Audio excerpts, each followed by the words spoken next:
what's up, guys? So we're going to check out the new project. This is extremely unexpected.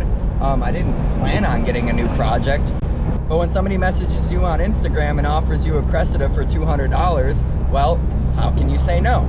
So this car is like right around the corner from my house, and literally it's like 30 seconds away.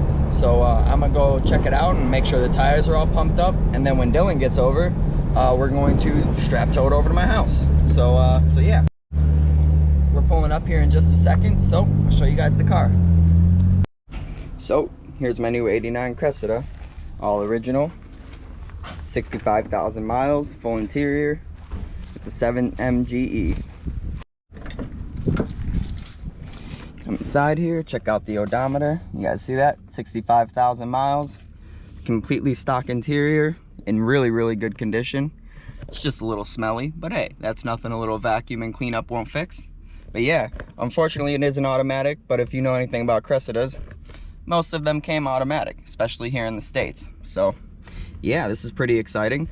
I snagged this beauty for 200 bucks. It's got a blown head gasket, but that's pretty common with the 7 MGEs. As you guys know, their coolant routing isn't necessarily the most engineered design, and it causes a head gasket to blow. So I'm not sure if I'm gonna fix the engine that's in it or put a 2J in it, because I have a 2J at the house from an IS300. So yeah, I'm not sure what I'm gonna do yet, but I'm just excited to get it home. So Dylan's gonna come over here in a little bit. We're gonna strap tow this thing out of here, and I'll catch up with you guys when we're doing that. All right, so we put a battery in, so we're gonna see what happens when I crank it. Fairly interested to see how this is gonna go.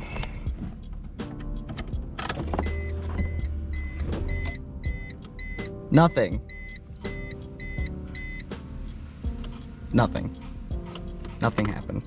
That's okay. I'm glad that happened.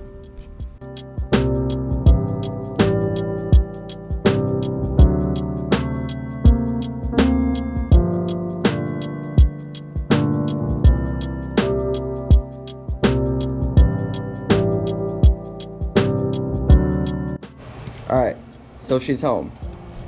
I'm gonna see if I can start this thing up.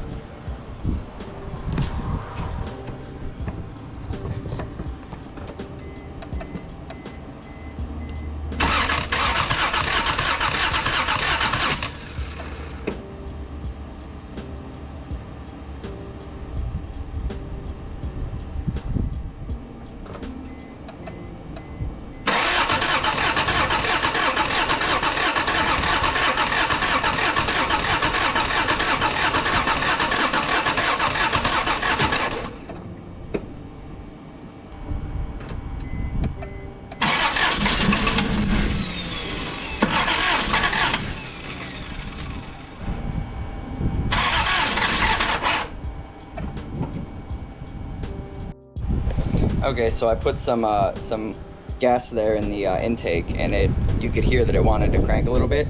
So I have to find out how much gas is in the gas tank and then attempt to replace it. But I gotta get out the bad gas if there is any. The fuel gauge isn't reading at all, so we'll have to figure out what's going on in there. All right, so I'm pretty sure I can check the fuel level by getting to where the level sender is, and I'm pretty sure the level sender you can access through the carpet. Now, this car came with a bunch of things, so I'm gonna have to get these all out and then pull the carpet back.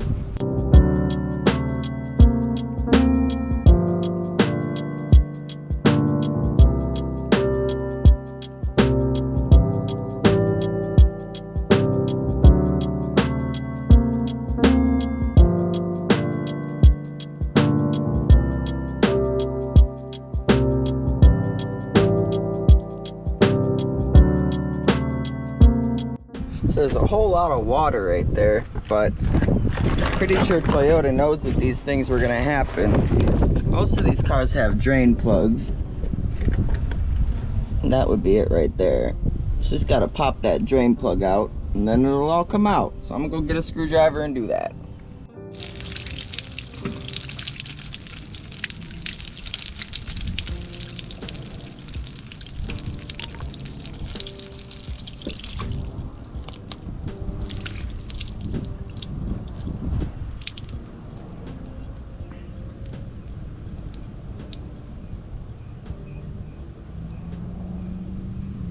Well, that's not good.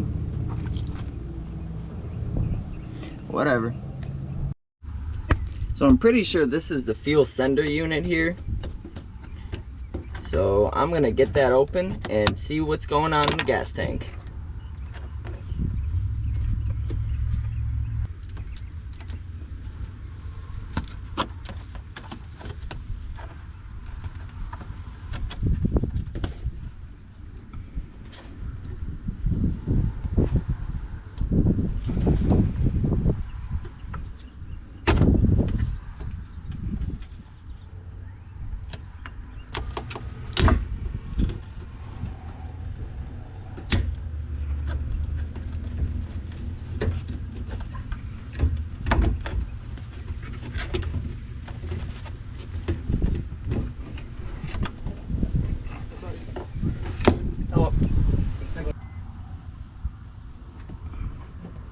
Well, I don't hear anything. That gas is definitely really, really old.